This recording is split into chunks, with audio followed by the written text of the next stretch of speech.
کیا آپ جانتے ہیں کہ ناسا کی آفیشیل ویب سائٹ یا ایسٹرولوجیز کی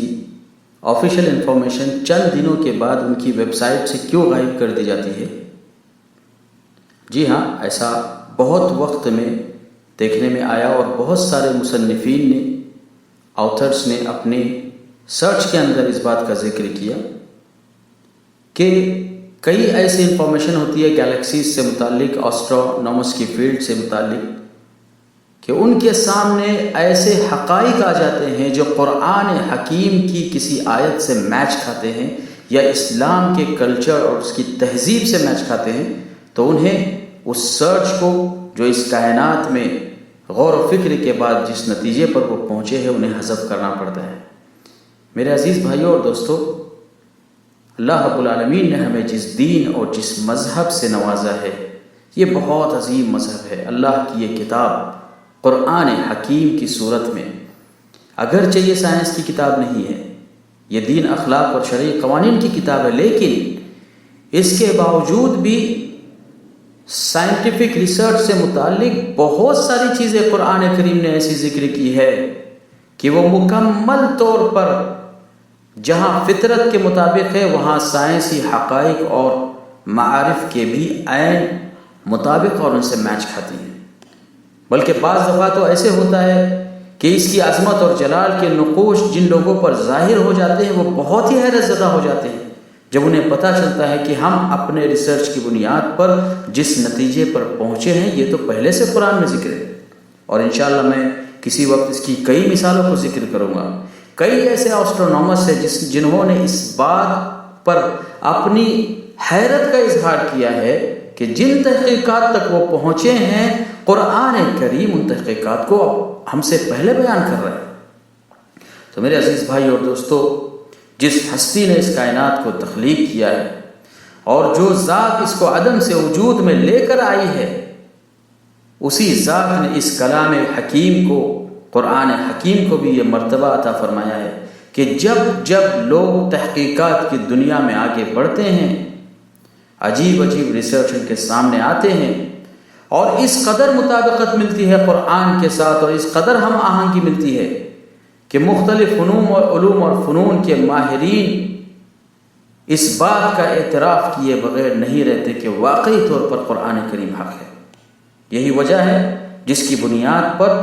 بہت اہم انفارمیشن ان کی ویب سائٹ سے، اور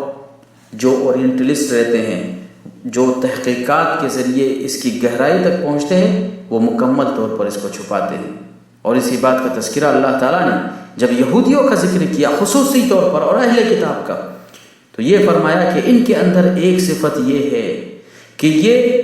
معاملے کی گہرائیوں تک پہنچتے ضرور ہے لیکن اس کو چھپاتے ہیں۔ اور آج بھی آپ دیکھیے قرآن کریم کے اس انداز تخاطب پر آپ تھوڑا سا غور کیجئے کہ جب اللہ تعالیٰ نے مسلمانوں کو قرآن مجید میں مخاطب کیا تو انہیں نماز کا حکم دیا، روزے سے روکا، توحید اور شرک کے مسائل کو بیان کیا، صدقہ، چیریٹی وغیرہ کا حکم دیا گیا۔ لیکن جب کفار کو مخاطب کیا گیا تو کائنات پر غور و فکر کے جس قدر دلائل ہو سکتے ہیں اور ضرب المثال کے ذریعے سے توحید اور شرک اور ربوبیت اور الوہیت پر استدلال کیا جا سکتا ہے، قرآن نے ان سارے اسلوب کو اپنایا۔ کیونکہ اللہ رب العالمین کے سابقہ علم میں یہ بات ہے کہ یہ اپنے سرچ اور اپنی محنت اور اپنے انوویشن کے ساتھ ان مسائل تک پہنچتے ہیں، گیلیکسیز کی تحقیق تک اور اس کی گہرائی تک پہنچتے ہیں۔ تو میرے بھائی اور دوستو، قرآن حکیم یہ نظام کائنات کا بہت ہی امین ہے۔ قرآن حکیم کے مطالعے اور کائنات پر تفکر اور تدبر کی وجہ سے ایک جو آپس میں جو کامن ویژن جو بنتا ہے، اس سے یہ بات پتہ چلتی ہے کہ قرآن نے جہاں لوگوں کو نماز، روزے، زکوٰۃ اور حج کے مسائل سکھائے، وہیں پر قرآن کریم نے نظام کائنات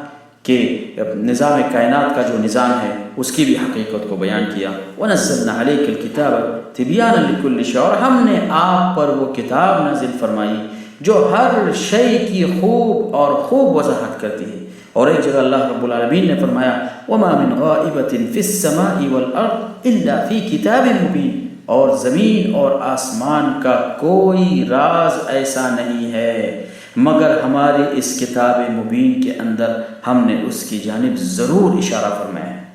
سنریہم آیاتنا فی الآفاق وفی انفسہم، اور ہم انہیں بتائیں گے، مخاطب یہاں پر کفار ہے خصوصی طور پر، کہ ہم انہیں بتائیں گے، اپنے ان نشانات کو دکھائیں گے جو اس کائنات میں ہم نے رکھے ہیں، اور خود ان کی اپنی ذات کے اندر، ان کی اپنی ہستی کے اندر، حتی یتبین لہم انہ الحق، یہاں تک کہ ان کے لیے واضح ہو جائے کہ اللہ رب العالمین کا یہ بنایا ہوا نظام، یہ اللہ رب العالمین کا بنائی ہوئی کائنات اس کے عبادت کی بہت بڑی دلیل ہے۔ اولم یکفی بربک انہ علی کل شیء شہید، کیا ان لوگوں کے لیے بات کافی نہیں ہے کہ تمہارا رب ہر چیز سے واقف اور آشنا ہے؟ تو میرے عزیز بھائی اور دوستو،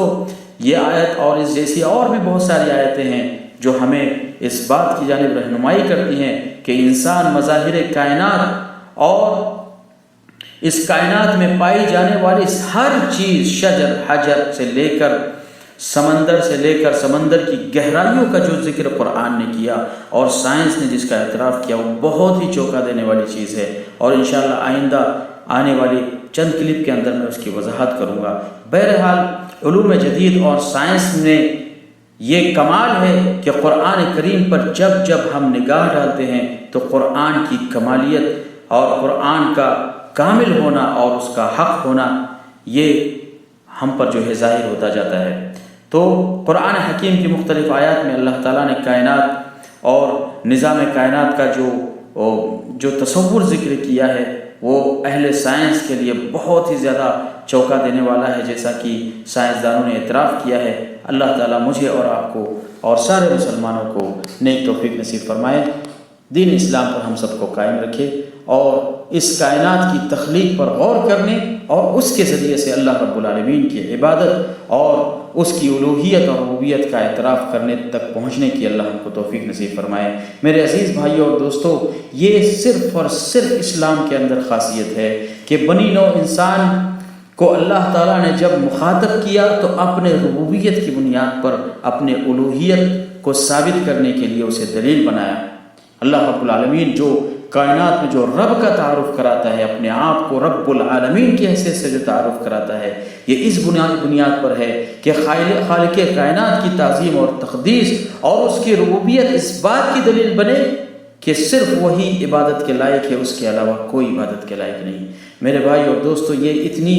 بڑی عقلی اور فطری دلیل ہے کہ کسی بھی مذہب کے اندر اس کی جانب رہنمائی نہیں کی گئی ہے۔ قرآن کریم نے یہ جو اسلوب اپنایا ہے ربوبیت اور اسماء صفات سے الوہیت پر استدلال کا، یہ کسی بھی مذہبی کتاب کا حصہ نہیں ہے۔ یہ قرآن کا ایک خاص نہج اور قرآن کی ایک خاص میتھڈولوجی ہے جس کی بنیاد پر ہم یہ کہہ سکتے ہیں کہ قرآن ایک معجزاتی کتاب ہے اور اس کا معجزہ ہونا آج تک ہمارے درمیان باقی ہے۔ اللہ رب العالمین مجھے اور آپ کو نیک توفیق نصیب فرمائے اور دین اسلام پر قائم رہنے اور اس پر عمل کرنے کی ہمیں توفیق نصیب فرمائے۔ آمین۔ وآخر دعوانا ان الحمد للہ رب العالمین۔